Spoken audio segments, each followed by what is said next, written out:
नमस्कार। बुकोपीडिया में आपका स्वागत है और आज हम पहली पुस्तक के बारे में बात करेंगे जो कि है गॉड इज़ नॉट ग्रेट, ईश्वर महान नहीं है। हाउ रिलीजन्स पॉइजन्स एवरीथिंग, कैसे धर्म हर चीज़ को जहरीला बना देता है। ये पुस्तक लिखी है क्रिस्टोफर हिचन्स नाम के ब्रिटिश पत्रकार और लेखक ने और बहुत ही अद्भुत पुस्तक है। पुस्तक का मूल्य 500 रुपये है। ये इस पर्पल कलर में आती है। जो इसके पेज की क्वालिटी है वो इतनी अच्छी नहीं कही जा सकती क्योंकि आप पेंसिल का इस्तेमाल कर सकते हैं, लेकिन जैसे ही आपने हाइलाइटर का इस्तेमाल किया वो 2 पेजेस पे छप जाएगा। अब बात करते हैं कि इसमें लिखा क्या है और इसकी तारीफ करने में रिचर्ड डॉकिंस ने भी क्रिस्टोफर हिचन्स की असल में तारीफ की है। उन्होंने कहा है कि अगर आप किसी धर्म में मानते हैं और धर्म का समर्थन करते हैं और आपको बुलावा आया है आपको बुलावा आया है क्रिस्टोफर हिचन्स से बहस करने के लिए, तो मना कर दीजिए। और यहाँ पर जो है संडे टाइम्स में AC ग्रायलिंग ने उनके बारे में लिखा है कि क्रिस्टोफर हिचन्स ने अल्टीमेट केस बनाया है धर्मों के विरुद्ध और उन्होंने बताया है कि कैसे सेक्सुअली रिप्रेशन करते हैं, मतलब सेक्सुअली दमनकारी हैं सारे धर्म, कैसे हिंसक हैं, बेवकूफ़ी भरे हैं, मूर्खतापूर्ण हैं। और जब मनुष्यता ने हबल टेलीस्कोप इजाद किया, मतलब एक ऐसा टेलीस्कोप जिससे हम जो है पृथ्वी के बाहर भी देख सकते हैं, तब हमें पता चला कि कोई भी हेवन या हेल नहीं है। तो हमारा जो सर्वज्ञ ईश्वर है वो पूरी तरह से मनुष्यता के खिलाफ है और मनुष्यता को दूषित कर रहा है। और हिचन्स ने इस पुस्तक के माध्यम से ये साबित कर दिया है कि मनुष्य जो है धर्म के बिना ही ठीक है। तो आइए बात करते हैं कंटेंट की। तो कंटेंट जो है 20 चैप्टर्स में लिखा गया है इस पुस्तक को और पहला चैप्टर है putting it mildly. Putting it mildly में वो असाधारण तरीके से बताते हैं कि क्या बात है। उन्होंने कहा कि कोई उनके साथ बहुत अचानक अनोखी या बहुत ही आश्चर्यचकित कर देने वाली दमनकारी घटना नहीं हुई है जिससे वो धर्म के खिलाफ हुए हैं। उनका बचपन से मन जिज्ञासु था। वो एक ब्रिटिश नागरिक हैं, वो एक अंग्रेज़ बच्चे थे और जब वो बड़ रहे हो रहे थे तो एक जो सिस्टर होती है जो उन्हें पढ़ाने वाली होती है वो कहा करती थी, देखो वनस्पति कितनी हरी है, ईश्वर ने इसे हरा बनाया है ताकि हमारी आंखों को आराम मिले। लेकिन तब तक क्रिस्टोफर हिचन्स ने फोटोसिंथेसिस को पढ़ लिया था और उन्हें पता चला था कि फोटोसिंथेसिस की प्रक्रिया से क्लोरोफिल नाम का पदार्थ बनता है, जिस पदार्थ की वजह से सारी वनस्पति हरी है और हमारी आंखें वनस्पति की तरफ जो है एडजस्ट हुई हैं, इवॉल्व हुई हैं। ऐसा नहीं है कि वनस्पति को हमारी आंखों के लिए इतना बढ़िया बनाया गया है। और इस तरह से उन्होंने पादरियों को ये कहते हुए सुना, अगर ईश्वर नहीं भी है तो उसे मान लेने में क्या बुराई है। तो इस तरह से बिना किसी सबूत के जब ईश्वर का ढिंढोरा पीटा जा रहा था तो बिना किसी अचानक से दमनकारी उनके साथ चीज़ें हुए बिना भी वो धीरे धीरे ईश्वर से अलग होते चले गए। और जो है सेकंड चैप्टर है उन्होंने रिलीजन किल्स के नाम से लिखा है कि कैसे धर्म जो है मारता है।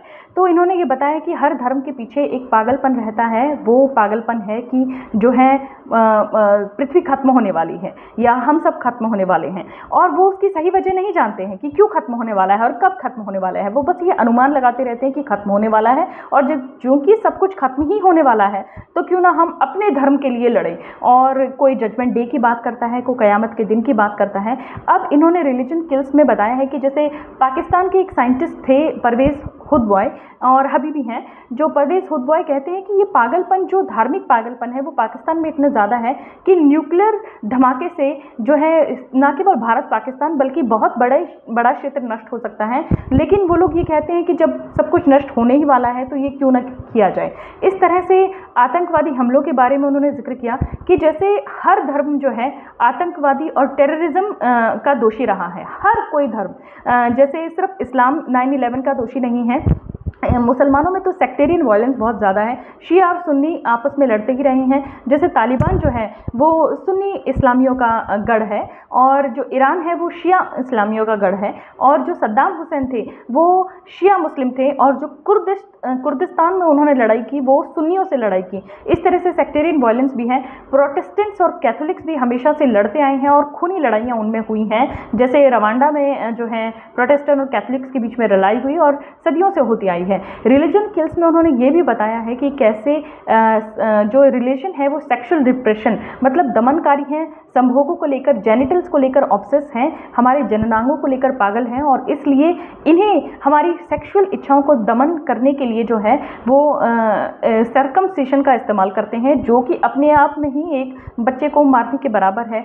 सर्कमसिशंस जो है बच्चे का खतना करते हुए उन्होंने बताया कि कैसे एक पादरी जो है 100 से अधिक बच्चों को जेनिटल हर्पीस नाम की बीमारी दे देता है, क्योंकि वो छोटे बच्चों का लिंग अपने मुंह से चूस कर उनकी फोरस्किन उतार रहा था। तो इस तरह से वो बताते हैं कि कैसे जो छोटी बच्चियां हैं उनका जो कई मुस्लिम देशों में उनका खतना किया जाता है, लड़कियों का खतना किया जाता है और लड़कियों का खतना करने में सर्कमसिशंस के अलावा फिब्युलेशन भी शामिल है। इसको कहा जाता है कि ना केवल क्लाइटस को काट दिया जाता है जिससे छोटी बच्चियां इन्फेक्शन के शिकार होकर कई बार मर जाती हैं और बड़े होने के बाद जब वो बच्चों को जन्म देती हैं या शादी करती हैं तब भी उनकी मौत की संभावना बढ़ जाती है। उसमें ना केवल काटना शामिल नहीं है, सर्कमसिशंस में महिला खतना और भी खतरनाक है क्योंकि इसमें फिब्युलेशन शामिल है, मतलब कि ना केवल काटना बल्कि उसको जननांग को सुई के माध्यम से टाँके लगाकर जोड़ देना, छेद को छोटा करना। तो इस छेद को छोटा करने के चक्कर में जो है कई मौतें हुई हैं और होती आ रही हैं। तो उन्होंने इसमें बताया कि कैसे रिलीजन जो है मारता है। तो इतना स्पष्ट होते हुए भी लोग रिलीजन को लेकर पागल हैं। Religion kills. अभी शॉर्ट डाइग्रेशन ऑन पिग और वाई हेवन हेट्स हिम। तीसरा चैप्टर है कि सुअर के को लेकर जो है कई धार्मिक समुदायों में इतनी नफरत क्यों है, विशेषकर यहूदियों में और मुसलमानों में। तो यहूदियों से ही मुसलमानों ने जो सुअर के प्रति नफरत ली है और जो सुअर है वो जेनेटिकली हमारे काफ़ी नज़दीक है, डीएनए उसका काफ़ी नज़दीक है और इस तरह से हार्ट वाल्व हो या किडनी की कोई बीमारी हो, सुअर के पदार्थ उसमें इस्तेमाल करके जो है हमें ठीक करने की कोशिश की जाती है। जॉर्ज ऑरवेल ने एनिमल फॉर्म नाम का एक उपन्यास लिखा था, इसमें उसका जिक्र है और उसमें कहा गया है कि कैसे उन्होंने सुअर को अपनी कहानी का केंद्र बनाया और सुअर को जो वो खुद भी पसंद नहीं करते थे, क्योंकि सुअर को अगर बहुत नज़दीक एक छोटे बाड़े में रखा जाए तो वो इंसेस्चुअस रिलेशनशिप्स में चले जाते हैं, मतलब वो निकट तक संबंधियों के साथ संभोग करते हैं, बहुत ही तीखी आवाज़ निकालते हैं और अच्छा बर्ताव नहीं करते, सब कुछ खाने को आतुर रहते हैं। लेकिन अगर सुअर को अच्छे से पाला जाए, खुले में रखा जाए तो वो इतना घिनौना प्राणी नहीं है और जो है लेकिन फिर भी सभी मुख्य तौर पर मुसलमानों में सुअर को लेकर जो है एक नफरत पाई गई है और ऐसी ही नफरत यहूदियों में भी है। और यहूदी कॉलोनियों को भी जो खोज करता है वो कैसे पहचान लेते हैं प्राचीन कॉलोनियों को जहाँ पर सुअर के अवशेष ना पाए जाएं। A note on health on which religion can be hazards. एक चैप्टर चौथे में लिखा गया है कि जो सेहत के लिए धर्म हानिकारक है। इसमें उन्होंने जिक्र किया है कि जैसे भारत में पोलियो की दवा जब बंगाल राज्य में बांटनी शुरू की तो कुछ मुसलमानों को ऐतराज़ हो गया और एक अफवाह फैली कि पोलियो की दवा से जो है मुसलमानों की संख्या कम करने की कोशिश की जा रही है और इसमें कुछ ऐसा मिलाया गया है। ये अफवाह फैलते फैलते पाकिस्तान पहुंची और अफ्रीका के देशों में पहुंची। अफ्रीका के उन सभी देशों में जहां ईसाईयत है और इस्लाम है, इन सभी में ये अफवाह फैल गई और जहां पर से जो पोलियो ठीक हो गया था वहां पर भी पोलियो फैल गया।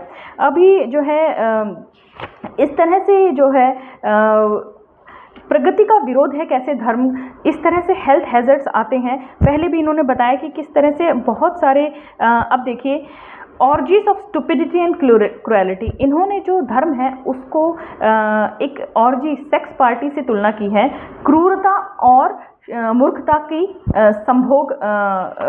संभोग पार्टी। इस तरह से क्रूरता और मूर्खता का संभोग है धर्म। तो क्या कहते हैं, इन्होंने ये भी कहा है कि रिलीजन जो है वो अर्जेंट हेल्थ क्राइसिस है, मतलब रिलीजन की वजह से जो है बहुत सारे हेल्थ क्राइसिस आते हैं। जैसे मुसलमानों में, पाकिस्तान के मुसलमानों में ये अफवाह फैल गई कि जो एड्स है वो पाकिस्तान जैसी अच्छी सोसाइटी में तो हो ही नहीं सकता और एड्स को लेकर भी ये भ्रांतियाँ थी कि ये होमोसेक्सुअल्स को नहीं हो सकता। कुछ पादरी और कुछ मुस्लिम उलेमाओं ने ये तक कहा कि अगर पत्नी को एड्स अपने पति से हो जाता है तो वो क्या कहते हैं दवा ना ले, क्योंकि अपने पति को की वजह से अगर उससे होता है तो भी ये उसका धर्म है कि वो हर बीमारी अपने शौहर से, अपने हस्बैंड से कबूल करे। तो इस तरह से एड्स का विरोध करना। फिर से उन्होंने सर्कमसिशन, महिला खतना का जिक्र किया है। इनफिबुलेशन जैसे जननांगों को सील देना, योनि द्वार को छोटा कर देना, काट देना, सर्कमसिशन, फीमेल जेनिटल म्यूटिलेशन, ये सारी चीज़ें जिससे जो है हेल्थ खराब होती है, जिससे सेक्सुअल डिप्रेशन आता है। और सर्कमसिशन और इनफिबुलेशन के तो वो घोर विरोधी हैं। अब उन्होंने कहा है कि इस तरह से जो है हर तरह की जो है अय्याशी को रिलीजन बढ़ावा देता है, लेकिन उसका विरोध भी करता है। बार बार जिस चीज़ का जिक्र होगा किसी रिलीजन में, बार बार लोग उसकी तरफ जाएंगे भी। तो सोडोमी मतलब एनल सेक्स का रिलीजन बहुत विरोध करता है, लेकिन बार बार उसका जिक्र भी करता है। तो इस तरह से इन्होंने बताया गया है कि सेक्सुअल डिप्रेशन जो है वो बहुत ज़्यादा है रिलीजन्स में। और कैसे ये भी बताया गया कि रिलीजन में ये झूठ फैला दिया जाता है कि मैस्टरबेशन करने से बच्चे अंधे हो जाते हैं, और इस तरह की बकवास बातें जो हैं वो इसमें फैलाया जाता है। अब सुसाइड बॉम्बिंग की इन्होंने बात की कि बुद्धिस्ट ने कैसे सुसाइड बॉम्बिंग, श्रीलंका के बुद्धिस्ट ने कैसे सुसाइड बॉम्बिंग करके भारत के प्रधानमंत्री राजीव गांधी की हत्या की थी।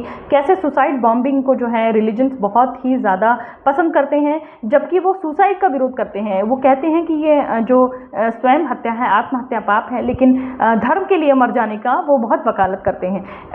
ईसाइयों में, प्रोटेस्टेंट और कैथोलिसिज्म में हमेशा से उग्रपंथी आपस में लड़ते रहे और एक दूसरे की हत्याएं करते रहे। आप हिटलर के बारे में तो जानते ही हैं कि यहूदियों से घृणा करते हुए उसने यहूदियों को टेरर कैंप्स में डाला और वहाँ पर उनकी लाखों में हत्या की। इसी तरह से जो है 9/11 का उन्होंने जिक्र किया, टेररिज्म का उन्होंने जिक्र किया, शिया और सुन्नी के विवाद का उन्होंने जिक्र किया। उन्होंने कहा कि सद्दाम हुसैन जो कि एक सुन्नी माफ़ कीजिएगा एक शिया मुसलमान था, वो सुन्नी कुर्दिशों से नफरत करता था और कुर्दिशों के प्रति उसने जंग छेड़ दी थी। इस तरह से ईरान पूरी तरह से शिया मुसलमानों का है, तालिबान जो है सुन्नी मुसलमानों का है, और हमेशा शिया और सुन्नी भी आपस में लड़ते रहते हैं और धर्म जो है मारता ही रहता है। मेटाफिजिकल क्लेम ऑफ रिलीजन और फॉल्स, इसमें उन्होंने कहा है कि सूर्य एक तारा है और एक युवा तारा है। जैसे एक युवा तारा है तो ये युगों युगों के बाद जो है इसकी भी मृत्यु होगी। तारे की मृत्यु किस तरह से होती है कि उसका आकार बड़ा हो जाता है, गैसेस का आकार बड़ा हो जाता है। तब क्या होगा कि पृथ्वी पर जितने समुंदर हैं वो गर्मी के मारे उबलने लगेंगे और वाष्प बन जाएंगे और इस तरह से पृथ्वी पर जीवन नष्ट हो जाएगा। लेकिन इसे होने में, ये साइंटिफिकली होने वाला है, इसे होने में अभी ईयॉन्स मतलब युगों युगों का समय है। लेकिन धर्म जो है हमेशा इस बात की कल्पना करते रहते हैं कि कब मनुष्यता नष्ट होने वाली है और इसको जल्दी नष्ट करने के पीछे भी पागल रहते हैं। जैसे पाकिस्तान के साइंटिस्ट परवेज हुदवाई ने कहा कि न्यूक्लियर हमलों से भारत और पाकिस्तान दोनों ही नष्ट हो सकते हैं, बल्कि दुनिया के कई देशों पर इसका प्रभाव हो सकता है। लेकिन पाकिस्तान के कुछ कट्टर मुल्ला कहते हैं कि भारत पर जो है न्यूक्लियर धमाका कर देना चाहिए। इस तरह का जो पागलपन है रिलीजन में ये लगातार जारी है। और जो मेटाफिजिकल क्लेम है कि मनुष्य कैसे बना, संसार कैसे बना, ये सारा कुछ जो भी क्लेम है रिलीजन का सब बकवास है, सब फॉल्स है।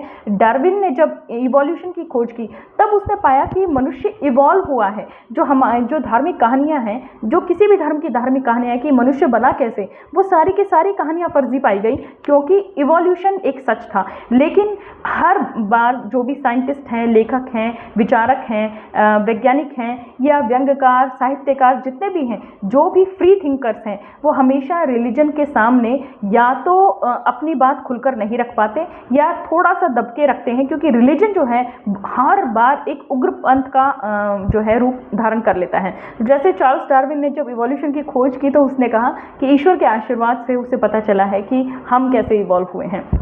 तो आर्ग्यूमेंट फ्रॉम डिज़ाइन, अब ये छठा चैप्टर है जिसमें कहा गया है कि कोई इंटेलिजेंट डिज़ाइन नहीं है, कुछ भी पैटर्न नहीं है जो बताया गया है कि कैसे एक सुप्रीम सोल है जिसने हम सबको बनाया है। ऐसा कुछ भी कहीं पर नहीं पाया गया। जो है ईश्वर के होने का कहीं कोई सबूत नहीं मिला।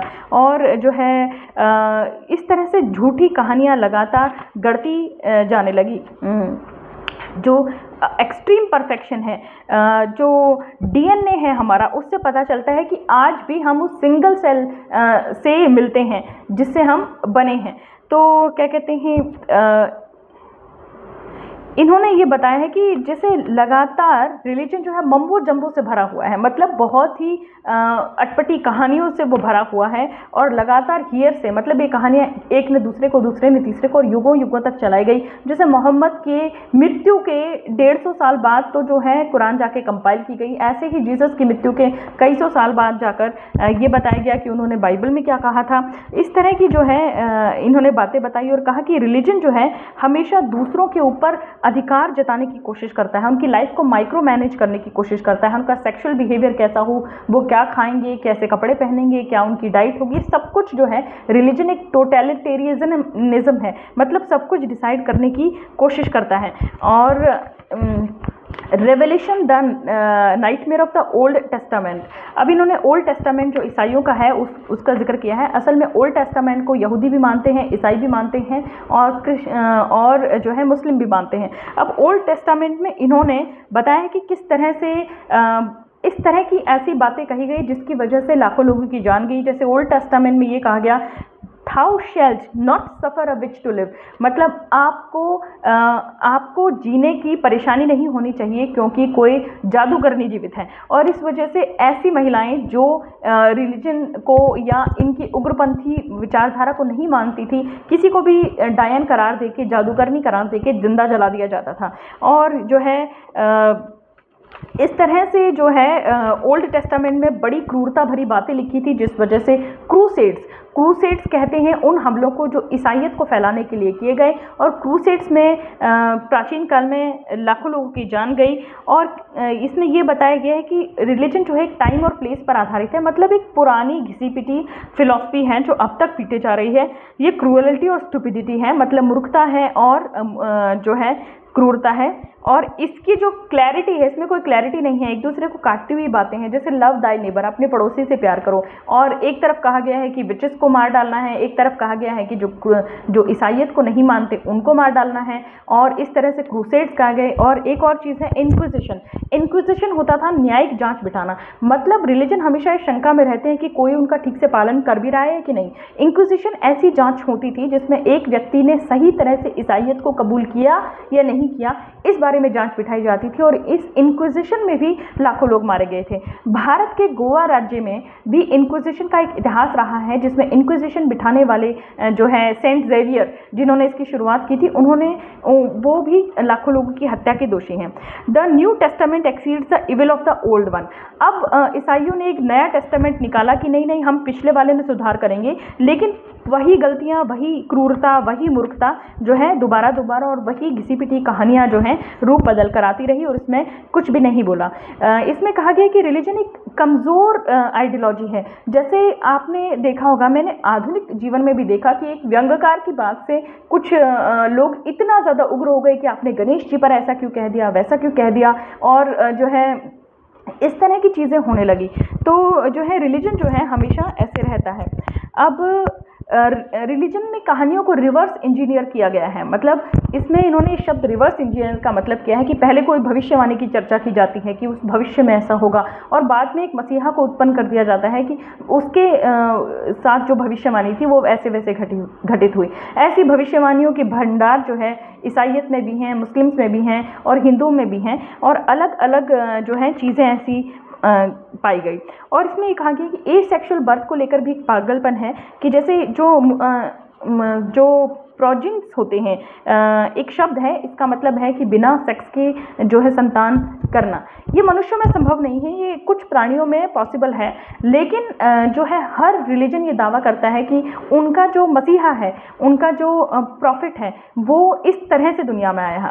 चाहे मोहम्मद के बारे में ये बात हो, चाहे जीसस के बारे में बात हो, चाहे कुछ जगह ये भी कहा जाता है कि भगवान कृष्ण भी आशीर्वाद से प्रकट हुए, मतलब एक तरह से ये दावा किया जाता है कि वो नॉर्मल सेक्स के माध्यम से नहीं आए हैं। और इसी तरह से जो है एसेक्सुअल बर्थ के बारे में, बुद्ध के बारे में भी यह कहा जाता है कि वो अपनी माँ महामाया के द्वारा प्रकट हुए। तो एसेक्सुअल बर्थ के बारे में ये जो रिलीजन की बकवास है ये जारी रहती है। अब चैप्टर 9 है, Quran is borrowed from both Jesus and Christian myths. इसमें इन्होंने साफ तौर पर बताया कि कुरान जो है वो पूरी तरह से यहूदी और क्रिश्चियन कहानियों से, क्रिश्चियन मिथोलॉजिकल कहानियों से ली गई है। जैसे अब्राहम और जीसस की कहानियों से ले लेकर जो है मोसेस और की कहानियों से ले लेकर जो है कुरान बनाई गई है। कुरान के बारे में ये है कि जो है मोहम्मद जो थे, प्रॉफिट मोहम्मद, वो एक ऐसे परिवार से थे जो एक मंदिर की सेवा करता था, और वो एक माउंट हीरा, मतलब एक हीरा की गुफा में चले गए, और उन्हें जो है किसी जो है गैब्राइल या जिब्राइल नाम के फरिश्ते ने उनको कहा कि रीड, पढ़ो। तो उन्होंने कहा कि मैं पढ़ नहीं सकता। तो फिर उनका हाथ मरोड़ के उन्हें पढ़ने के लिए कहा गया, और उन्हें रिवेलेशंस, मतलब ईश्वर के संदेश उन्हें आने लगे। अब ये जो कहानियां हैं, जिब्राइल का आना, फरिश्ते का आना, ये मिलती जुलती कहानियां मोसेस के बारे में भी है। एक गुफा में चले जाना, किसी टैबलेट का प्रकट होना, उस टैबलेट का 2 टुकड़ों में बट जाना, ये इस तरह की कहानियां जो हैं एक दूसरे से ही ली गई हैं। और ये जो भी प्रॉफिट्स होते हैं, इनकी जो कहानियां होती हैं, या ये जो भी इनको रेवलेशंस या मुनादी या इनके कान में जो भी कहा जाता है, वो इनकी व्यक्तिगत जीवन के बारे में बहुत होता है, वो उस समय के बारे में बहुत होता है। इसमें ये भी कहा गया है कि क्या ईश्वर को एक ही भाषा आती थी? मतलब मुसलमान कहते हैं कि हर तरह पे लोगों को कुरान पढ़ना है, और कुरान अरेबिक में ही पढ़ना है। इसलिए चाहे लोगों को कुरान जो अरेबिक है वो समझ में ना आती हो, लेकिन पूरी दुनिया के जो मुसलमान हैं वो अरेबिक में ही कुरान पढ़ते हैं। तो क्या ईश्वर क्या मोनोलिथिक था, मतलब उसे एक ही लैंग्वेज आती थी? क्या उसे अरब के बाहर का कुछ पता नहीं था? इस तरह की जो रिलीजन है वो टाइम और प्लेस में स्टक हैं, और जितने भी ये पैगंबर हुए हैं वो हमेशा ऐसी चीज़ों के बारे में उन्हें आकाशवाणी होती है, रेवलेशंस होते हैं जो उनके आसपास घट रही हैं।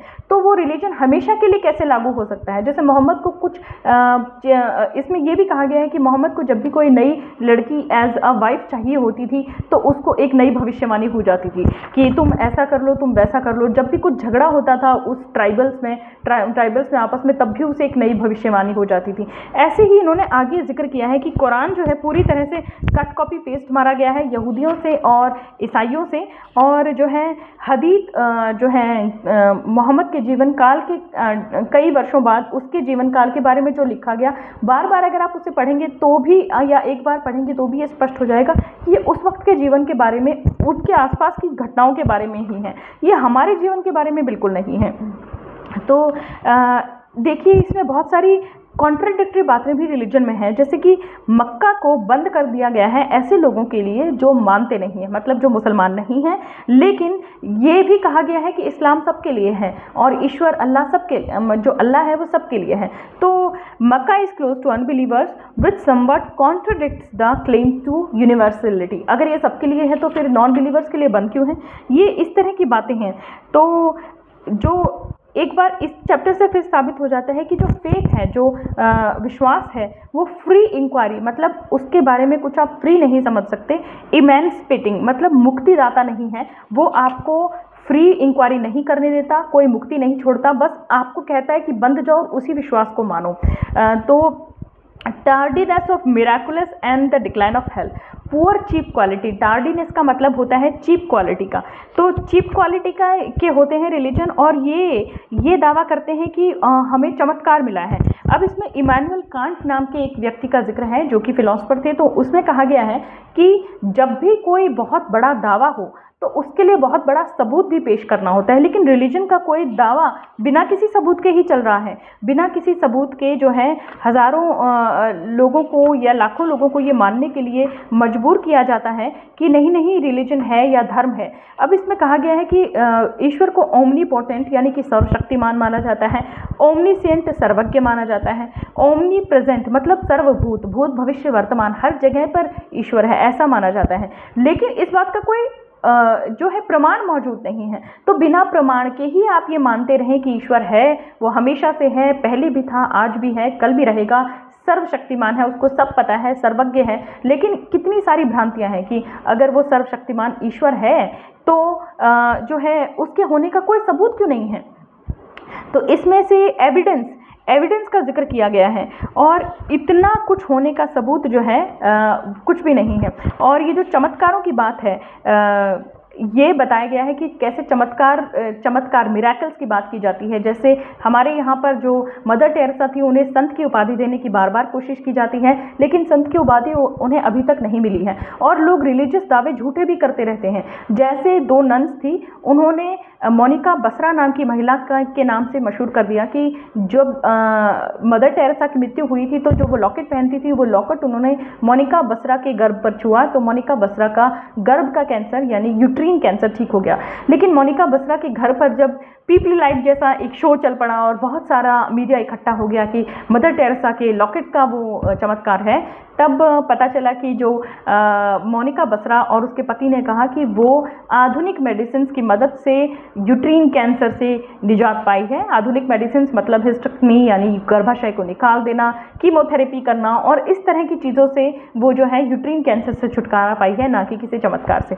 तो इस तरह की बातें की झूठे दावे कर देना कि नहीं ऐसा हुआ है वैसा हुआ है, ये भी रिलीजन में चलता है। 11वां चैप्टर है रिलीजन्स करप्ट बिगिनिंग, कि कैसे सारे के सारे रिलीजन जो हैं बहुत ही करप्ट हैं और इसमें जो है ऐसी चीज़ें हैं इनकी शुरुआत करप्शन से ही होती है। हमेशा लड़ाई झगड़े, झूठी कहानियों को, दूसरों की कहानियों को ले लेना और उन्हें फिर अपनी बताकर बेचना, और इम्पॉसिबल टू ओबे प्रोहिबिशंस मतलब आप पर ऐसी पाबंदियां लगाना जो कि असंभव हैं, जैसे सेक्स को लेकर पागलपन की ऐसा नहीं करना वैसा नहीं करना, और हमेशा ये दिखाना कि जो हेवन है, जो स्वर्ग है, वो तो हर तरह की सुख सुविधाओं से भरा पड़ा है, लेकिन मनुष्य को सुख सुविधाओं को छोड़ना है और अपने मसीहा को देना है। बार बार जो है धन इकट्ठा करने की बात करना, ये जो मतलब सारा रिलीजन का धंधा है, इसी को इन्होंने कहा है। अभी इन्होंने कहानियों का भी जिक्र किया है कि कुछ कहानियाँ में ये बताया गया है कि जो मनुष्य की एज है वो इम्पॉसिबल स्टेज तक, मतलब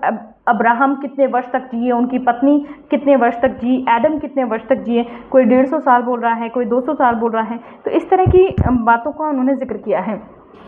तो जो है जोसेफ स्मिथ का उन्होंने जिक्र किया है। जोसेफ स्मिथ नाम का एक व्यक्ति था जो लेट 1800s में हुआ। लेट 1800s में हुए उस व्यक्ति की पत्नी थी, वो पत्नी उनको भी यकीन हो गया कि वो मसीहा है, और वो जो मसीहा का एक नौकर था उसको भी यकीन हो गया। और जैसे प्रॉफिट मोहम्मद का रिलीजन इस्लाम बना, वैसे ही उसने एक रिलीजन बनाया मॉर्मन, और इसी तरह से जो है उस पर एक मुकदमा चला जिसमें उसे फ्रॉड करार दिया गया। लेकिन फिर भी मॉर्मन धर्म को मानने वाले अब भी हैं और बहुत छोटी मात्रा में हैं, लेकिन हैं। इसी तरह से जो है एम्पायर हर रिलीजन के खड़े होते हैं। पुरानी कहानियों को लेकर नई कहानी गढ़ दी जाती है और उसे नए तरीके से सुनाया जाता है, और कुछ लोग उस पर विश्वास कर लेते हैं, कुछ बहुत विश्वास कर लेते हैं, और ये कहा जाता है कि ये नया मसीहा है। हाउ रिलीजन्स एंड, अब हाउ रिलीजन एंड्स में भी इसी चीज़ का जिक्र है कि रिलीजन ख़त्म कैसे होते हैं। रिलीजन ख़त्म भी ऐसे ही होते हैं कि जैसे जो है एक दूसरे की कहानियों को चुराकर जब बनते हैं तो कुछ रिलीजन जो ज़्यादा पॉपुलर हो जाते हैं, कुछ धीरे धीरे, जैसे जोसेफ स्मिथ का मॉर्मन रिलीजन है, ख़त्म हो जाता है। Does religion make people behave better, इसमें कहा गया है चैप्टर नंबर 13 में, क्या रिलीजन जो है लोगों को अच्छा बर्ताव करना सिखाता है। इसमें जीनोफोबिया का जिक्र किया गया है। विदेशी लोगों से, विदेशी संस्कृतियों से नफरत करना सिखाता है रिलीजन, लोगों को अच्छा बर्ताव करना नहीं सिखाता। मार्टिन लूथर किंग कहा करते थे कि जैसे जो रिलीजन है उससे पहले ही मनुष्य में सही गलत की समझ मौजूद है और उसको रिलीजन की कोई आवश्यकता नहीं है, बल्कि रिलीजन जो है मनुष्य को मनुष्य से नफरत करना सिखाता है। इसमें अमेरिकन फ्री थिंकर्स जिन्होंने अमेरिका की जो है स्थापना में मदद की, जैसे थॉमस पेन, थॉमस जेफरसन, उनका जिक्र है। तो उनका भी यही मानना था कि रिलीजन जो है लोगों को नफरत करना ही सिखाता है। और इस तरह की चीज़ें हैं। लिंकन ने जो है अब्राहम लिंकन का जिक्र है। इस तरह की बातें इसमें बताई गई हैं। रिलीजन की वजह से जो स्लेवरी यानी गुलामी की प्रथा शुरू हुई और जो है बहुत सारे लोगों को गुलाम बनाया गया, क्योंकि कुछ रिलीजियस लोगों का मानना था कि एक रेस का दूसरी रेस पर अधिकार है। तो हमेशा से अमेरिकन सोसाइटी में या दुनिया भर की सोसाइटी में फ्री थिंकर्स हुए हैं, एग्नोस्टिक हुए हैं और जो है सेकुलर हुए हैं, और वो हमेशा से स्लेवरी और रेसिज्म के विरोध में हैं। लेकिन स्लेवरी और रेसिज्म आई कहाँ से, कैसे मनुष्य ने मनुष्य को ऊंचा नीचा समझना शुरू किया, ये सारी की सारी जड़ इसकी जो है रिलीजन में है। अब इसमें बहुत ही इंटरेस्टिंग है ये वाला चैप्टर, क्योंकि इस चैप्टर में भारत का जिक्र है। भारत का उन्होंने कैसे जिक्र किया है, does religion make people behave better. इसमें उन्होंने कहा है कि मोहनदास करमचंद गांधी जो है उन्होंने भारत की आज़ादी को लेट करवा दिया। जैसे कि ब्रिटेन ने जब पूरी दुनिया पर राज करना शुरू किया और प्रथम विश्व युद्ध में जो एक तरह से दोगलापन महात्मा गांधी ने दिखाया। वैसे तो वो कहते थे कि हमको जो है अहिंसावादी हैं, लेकिन उन्होंने लोगों को उकसाया कि वो प्रथम विश्व युद्ध में हिस्सा लें ताकि अंग्रेज जो हैं उनकी मदद हो और अंग्रेज जो है इस बात पर मान जाएं कि वो भारत छोड़कर जाने वाले हैं। तो प्रथम विश्व युद्ध में ही अंग्रेज़ों को इतना भारी नुकसान हुआ कि वो भारत छोड़कर जाने ही वाले थे। लेकिन ये प्रश्न नहीं है कि वो कब जाने वाले थे, बल्कि प्रश्न ये है कि वो कितनी जल्दी जा सकते थे। वो काफ़ी जल्दी जा सकते थे अगर महात्मा गांधी ने जो है डिस्टर्बेंस ना क्रिएट कर दी होती। और महात्मा गांधी ने ऐसी डिस्टर्बेंस क्रिएट की कि उन्होंने आधुनिक विचारों का विरोध करना शुरू कर दिया और आधुनिक कपड़ों का विरोध करना शुरू कर दिया। उन्होंने ग्राम स्वराज्य की बात की कि गाँव में ही गवर्नमेंट होनी चाहिए और जो है उन्होंने प्रार्थना सभाएं और भजन वगैरह शुरू किया। इस वजह से जो है वहाँ की सोसाइटी में के जो मुस्लिम्स थे वो एक हिंदू लीडर की तरह से महात्मा गांधी को देखने लगे और आशंकित हो गए कि अंग्रेज़ों के जाने के बाद क्या भारत में मुसलमान सुरक्षित रह पाएंगे। भारत को ज़रूरत थी एक सेक्युलर और लिबरल लीडर की, जैसे कि जो जवाहरलाल नेहरू थे, लेकिन उन्हें एक गुरु और फ़कीर के रूप में जो है इसमें कहा गया है गांधी मिले। गांधी की इन प्रार्थना सभाओं की वजह से ही आशंका के मारे जो है मुस्लिम लीग का जन्म होता है, जिसमें कुछ संभ्रांत मुस्लिम परिवारों के लोग शामिल होते हैं और उनके पीछे जो भीड़ जाती है आम मुसलमानों की। और इस वजह से जो भारत की जो आज़ादी है वो कम से कम काफ़ी सालों के लिए डिले हुई और इस सारे बात की वजह से। और इसमें ये भी कहा गया है कि जो है कि महात्मा गांधी की वजह से जो है हिंदू डोमिनेटेड स्टेट समझा जाने लगा और अंत में महात्मा गांधी को हिंदू रेडिकल्स ने ही उनकी हत्या कर दी, ये कहकर कि ये स्टॉन्च हिंदू नहीं है, मतलब इतने हिंदू नहीं हैं जितना कि हम चाहते हैं कि ये हों। मतलब जो भी वो मुसलमानों के प्रति अपनी सिंपैथी दिखाते थे उसका भी विरोध करके जो है कुछ हिंदू एक्सट्रीमिस्ट ने उनकी हत्या कर दी। तो इस तरह से फ़कीर और गुरु गांधी की वजह से भारत में जो है भारत को आज़ादी देर से मिली और मुसलमानों की उग्रता बढ़ी और पाकिस्तान का निर्माण हुआ। और वो उग्रता खत्म होने का नाम नहीं ली। बाद में धर्म जो है आके भी लोगों को इकट्ठा नहीं रख पाता। जो मुसलमान हैं वो भारत से अलग तो हो गए, लेकिन जो लैंग्वेज के नाम पर फिर से बांग्लादेश का निर्माण हुआ। इस तरह से कश्मीर में भी जो है हिंसा होती रही और जो है भारत में हमेशा के लिए एक उग्र दक्षिणपंथी विचारधारा का भी जो है गांधी के सॉफ्ट हिंदुत्व की वजह से जो है जमावड़ा हो गया, जो अब तक जिसके बारे में जो है भारत परेशान रहता है। तो ये आर्ग्यूमेंट कही जा सकती है कि रिलीजन का कहीं पे भी इस्तेमाल हो, रिलीजन लोगों को बांटता है, लोगों को भटकाता है और लोगों को जो है मरवाता है और एक तरह से दमनकारी है और आधुनिकता का विरोधी है। जो गांधी करते थे वो भी आधुनिकता का विरोध करते थे और जो है इस वजह से भारत न पीछे ही हुआ, ये इन्होंने कहा है। अब युगांडा का भी इन्होंने जिक्र किया है कि युगांडा में भी कैसे आपसी हिंसा हुई धर्म को लेके। इन्होंने रवांडा का जिक्र किया है। रवांडा का जेनोसाइड बहुत महत्वपूर्ण है। 1992 में रवांडा में एक भीषण जेनोसाइड हुआ क्योंकि रवांडा में दो तरह के समुदाय हैं, एक कैथोलिक्स हैं, प्रोटेस्टेंट्स हैं। कैथोलिक्स जो हैं हुतू हैं, हुतू उनको कहा जाता है, और प्रोटेस्टेंट्स हैं जो तुत्सी हैं। तुत्सी और हुतूस में ज़बरदस्त जो है घृणा का माहौल रहा। तुत्सी जो है संख्या में कम थे, हुतू ज़्यादा थे और इस तरह से ऐसा जेनोसाइड हुआ कि जो बच्चे अपनी जान बचाने के लिए स्कूलों में शरण ले रहे थे या चर्चेस में शरण ले रहे थे, ये पहचान कर कि ये तुत्सी समुदाय के हैं, मतलब कि ये कैथोलिक नहीं है, ये प्रोटेस्टेंट क्रिश्चियनिटी को मानते हैं, उन बच्चों को भी मौत के घाट उतार दिया गया। तो इस तरह से कैसे धर्म जेनोसाइड क्रिएट करता है, मारता है। आप फिलिस्तीन का हाल तो देख ही रहे हैं। तो इन्होंने ये बताया है कि रिलीजन जो है मारता ही रहता है। एड्स का जो वायरस है वो रिलीजन की वजह से ज़्यादा फैला, क्योंकि एड्स के वायरस का ज़बरदस्त विरोध हुआ, ये कहते हुए कि मुसलमानों में ये नहीं फैल सकता या हम अच्छे भले लोग हैं, हमारे साथ ऐसा नहीं हो सकता, जबकि एड्स के वायरस को कंट्रोल किया जा सकता था। एक पैंडेमिक की तरह से ये फैला। तो जो है अटोनमेंट, प्रायश्चित करने के लिए रिलीजन बार बार बोलता है, चाहे आपने कोई गुनाह किया ही ना हो। अब बात इन्होंने बहुत इंटरेस्टिंग की है, 14वां चैप्टर है there is no eastern solution. इन्होंने कहा है कि ईसाइयत और इस्लाम से तंग आकर या यहूदी धर्म से तंग आकर कुछ लोग जो हैं वो ईस्ट की तरफ देखने लगते हैं कि ईस्ट के जो रिलीजन है वो अच्छे होंगे। जिक्र किया गया है बुद्धिज़्म और हिंदुइज्म का। अब ये बताते हैं बहुत ही इंटरेस्टिंग बात कि क्रिस्टोफर हिचन्स जो है वो पूना के ओशो आश्रम में पहुंचे थे जब उनको भगवान रजनीश कहा जाता था।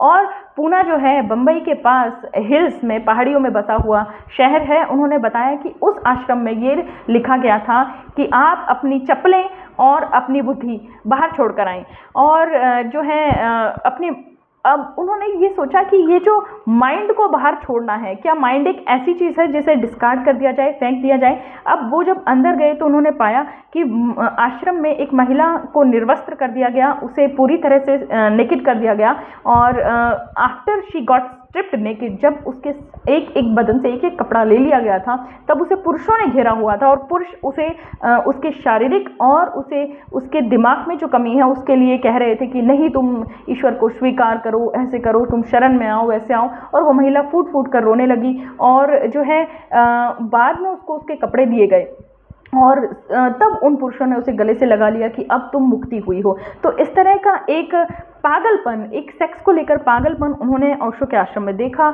और इसमें उन्होंने बताया कि जो है एक व्यक्ति की ओशो के आश्रम में, जो कि किसी बाहर से आए थे, उनकी मृत्यु हो गई थी। जो किसी कोई विदेशी नागरिक थे, उनकी मृत्यु हो गई और उनकी बॉडी को बाहर फेंक दिया गया था।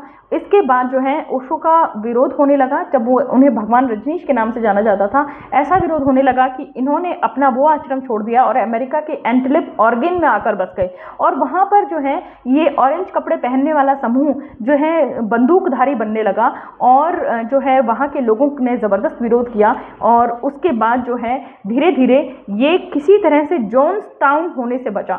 जोन्स टाउन के बारे में जो नहीं जानते हैं वो मैं बताती हूँ कि एक बहुत ही मशहूर जोन्स नाम का व्यक्ति था। वो इसी तरह का गुरु घंटाल था जो अमेरिका में पाया जाता था। उसने अपने समर्थकों का हुजूम एक जंगल में इकट्ठा किया और उन लोगों को ये यकीन दिला दिया कि ये जो मनुष्यता है, जो संसार है, ये उनकी असली जगह नहीं है, उन्हें किसी और जगह जाना है। और सब लोगों ने उस पागलपन में जहर पी लिया। इसमें घटना में कई सौ लोग मारे गए थे। तो इन्होंने बताया कि ओशो का वो पागलपन, वो आश्रम जो है इस तरह की जो है जोन्स टाउन बनते बनते बचा और बाद में वो छिन्न भिन्न हो गया। और वहाँ पर जो है पूरी तरह से लोगों को मूर्ख बनाकर बहुत सारा धन दौलत, रोल्स रॉयस वगैरह इकट्ठा किए गए थे। और इस बात में कोई शंका नहीं है कि जो ओशो थे वो उनके जो स्टेज्ड प्रोग्राम्स होते थे उनमें उनकी चमत्कारी वाणी बजती थी और बहुत सारी इस तरह की चीज़ें थी। अब इन्होंने बता किया है, बुद्धिज़्म का जिक्र किया है कि बुद्धिज़्म में जो है, बुद्धिज़्म बार बार ये दावा करता है कि वो जो है एक रिलीजन नहीं है। ये भी सच नहीं है, बुद्धिज़्म भी एक रिलीजन है और वो भी उग्रपंथी हो सकता है। श्रीलंका के बुद्धिस्ट ने काफ़ी उग्रता का प्रदर्शन करते हुए जो है सुसाइड बॉम्बिंग का भी यूज़ किया था। जापानीज़ बुद्धिज़्म महायान बुद्धिज़्म को मानते थे और शिंटो एक धर्म है, वो भी जापान में चलता है। और भारत के जो है जो बुद्धिस्ट हैं वो दूसरी तरह का बुद्धिज़्म मानते थे। जो अब दलाई लामा का इन्होंने जिक्र किया है। इन्होंने कहा है कि दलाई लामा एक अलग देश चाहते हैं, तिब्बत, वो समझ में आता है, लेकिन दलाई लामा सोचते हैं कि वो अनुवांशिक रूप से एक राजा की तरह पर तिब्बत पे हैं। तो इस तरह से रिलीजन जो है हेरिडिटरी, मतलब एक तरह से नेपोटिज्म को भी बढ़ावा देता है। और जो है कोई भी ईस्टर्न सॉल्यूशन नहीं है, वो यही बताना चाहते हैं कि बुद्धिज़्म में भी जो है एक लोटस प्रिंसिपल है और जो है इसी तरह की कहानियाँ हैं जो इधर उधर से ली गई हैं और इसमें कोई भी स्पिरिचुअल डिस्कोर्स नहीं है। और इसमें भी ऐसा ही है कि दूसरे धर्मों के प्रति धीरे धीरे नफरत भरी जाती है। और जो है जैसे कि बुद्धिज़्म में कहा जाता है इस्ताशु ताशो, इसका मतलब है कि महायान बुद्धिज़्म जो है वो कहता है कि दूसरों, एक को मरना ठीक है दूसरों को जीने के लिए। इस तरह से इसी चीज़ का इस्तेमाल करके जो है सुसाइड बॉम्बिंग जो है यूज़ की गई बुद्धिज़्म में भी। तो इस तरह से वो बताते हैं कि कोई भी ईस्टर्न सॉल्यूशन नहीं है। They may think they are living the realm of despised materialism. ये कह रहे हैं पश्चिमी लोगों को कि आपको लगता है कि आप जो है मटेरियलिस्टिक वर्ल्ड को छोड़कर यहाँ पर आए हैं ईस्टर्न में, लेकिन यहाँ पर भी आपको अपनी तर्क बुद्धि को छोड़ना पड़ेगा, उसको सुलाना पड़ेगा और अपने दिमाग के साथ साथ अपनी चप्पलें भी बाहर छोड़नी पड़ेंगी। And to discard their minds along with their sandals. तो इस चैप्टर का निष्कर्ष यही है कि घृणा के साथ जो है धर्म चलता है और दूसरों से घृणा ही सिखाता है। ट्रांसमिट मतलब क्षणिक तरह की बातें होती हैं और रियल अपने ही क्षेत्र में रहता है। रिलीजन एज एन ओरिजिनल सिन, इसमें यही बातों का जिक्र है कि रिलीजन जो है वो लोगों को एक दूसरे को, बच्चों को कत्ल करने के लिए उकसाता है और जो है अभी भी ऐसा है कि जेलोट मतलब कट्टरपंथ हावी है, जगह जगह पे सुसाइड बॉम्बिंग्स हो रही हैं, लोग आपस में लड़ रहे हैं। अटोनमेंट का जिक्र किया गया है कि कैसे जो है रिलीजन जो है लगातार इतिहास से लेकर अब तक ऐसी ही चीज़ें होती आ रही हैं, शिया सुन्नियों की लड़ाई हो या इस बहाव में अभी भी लोग भये जा रहे हैं। थोड़ा बहुत भी जो परोपकार है वो रिलीजन की वजह से नहीं है, उसको सिर्फ रिलीजन की चादर उड़ा दी गई है। अब चैप्टर 16 है, क्या रिलीजन चाइल्ड अब्यूज़ है? बिल्कुल, रिलीजन चाइल्ड अब्यूज़ है। इसमें फिर से वही सर्कमसिशन और इनफ्यूबुलेशन का जिक्र है, महिला खतना का जिक्र है, बच्चों की खतना का जिक्र है और कहा गया है कि जब तक बच्चा 18 साल का ना हो उसको कोई रिलीजन मत पढ़ाओ, तब देखते हैं कि वो वाकई में खतना करवाना चाहता है कि नहीं, वो वाकई में इस ढोंग को मानना चाहता है कि नहीं। लेकिन ऐसा नहीं है। छोटे बच्चों का जो है सेक्सुअल जो है रेप्रेशन किया गया, दमनकारी नीतियाँ अपनाई गई और कहा गया कि जो रिलीजन है जहाँ पर भी जितना दमन होता है वहाँ पर सेक्स को लेकर पागलपन इतना बढ़ जाता है। अब यहाँ पर इन्होंने चर्चेस का जिक्र किया कि चर्चेस में कैसे छोटे बच्चों के साथ यौन दुर्व्यवहार हुआ। तो इस तरह से जो है रिलीजन एक तरह से चाइल्ड एब्यूज़ ही है और किशोर अपराधी बनाता है। मतलब जो बच्चे सुसाइड बॉम्बिंग करते हैं उन्होंने वो अपनी माताओं और बहनों से भी अलग रहते हैं, उनकी कोई गर्लफ्रेंड्स भी नहीं होती, वो खुद भी वर्जिन्स होते हैं, लेकिन वो वर्जिन हूरों को पाने के चक्कर में सुसाइड बॉम्बर्स बन जाते हैं। तो इस तरह से रिलीजन बच्चों को ब्रेन वॉश करता है और उन्हें मौत के मुंह में ढकेलता है, चाहे वो सर्कमसिशन की इन्फेक्शन हो, चाहे वो जेनिटल हर्पीस हो जो है लिंग को चूसने की वजह से, चाहे वो फीमेल जेनिटल म्यूटिलेशन हो, इनफिब्युलेशन हो, योनि द्वार को बंद कर देना हो टाकों के जरिए, या फिर वो सुसाइड बॉम्बर्स बनाना हो। रिलीजन एक चाइल्ड अब्यूज़ है जो बच्चों को मारता है। N objection anticipated the last case against secularism.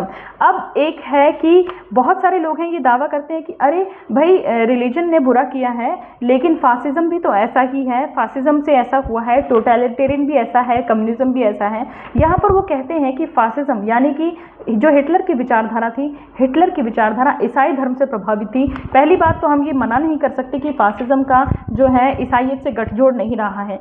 दूसरा उन्होंने ये कहा है कि जो रिलीजन की वजह से जो चीज़ें आई हैं उनकी तुलना हो ही नहीं सकती इन चीज़ों से कि कम्युनिज्म में कितनी चीज़ें हुई हैं, क्योंकि रिलीजन जो है वो हर तरह से कम्युनिज्म तभी आया, मार्क्सवाद तभी आया जब लोग तंग आ चुके थे रिलीजन से, और क्योंकि रिलीजन जो है, धर्म जो है, हर तरफ से उग्रता, कट्टरता, मूर्खता, शत्रुता इस चीज़ को बढ़ावा दे रहा था। तो ये जो है चैप्टर यहाँ पर है राइट नॉट टू बिलीव। इन्होंने कहा गया कि हमारा अधिकार होना चाहिए कि हम ना माने और हमें मजबूर ना किया जाए मानने के लिए, क्योंकि ऐसा कुछ है ही नहीं जिसका सबूत हो। तो a final tradition resistance to the rational. अब इन्होंने कहा है कि तर्क बुद्धि का उपयोग करना चाहिए, तर्क का उपयोग करना चाहिए, और जो है रिलीजन जो है एक कोई इंटेलिजेंट डिज़ाइन है ऐसा कहीं पर भी नहीं पता चलता है, और हमेशा जो है मनुष्य वही संतुष्ट रहता है जो तर्क का उपयोग करता है।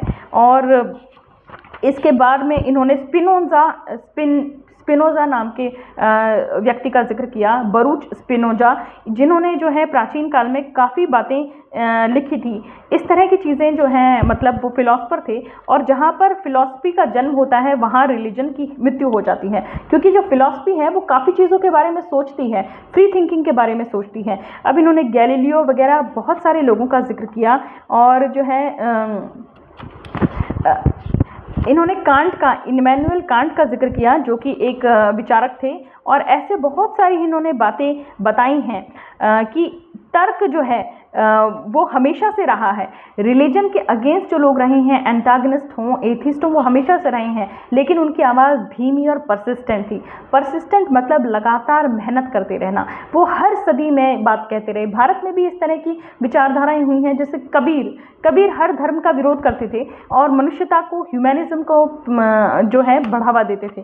तो इस तरह से हमेशा से इस तरह के लोग रहे हैं जिन्होंने रिलीजन को छोड़कर मनुष्यता को चुना, जैसे कि मार्क्स हैं।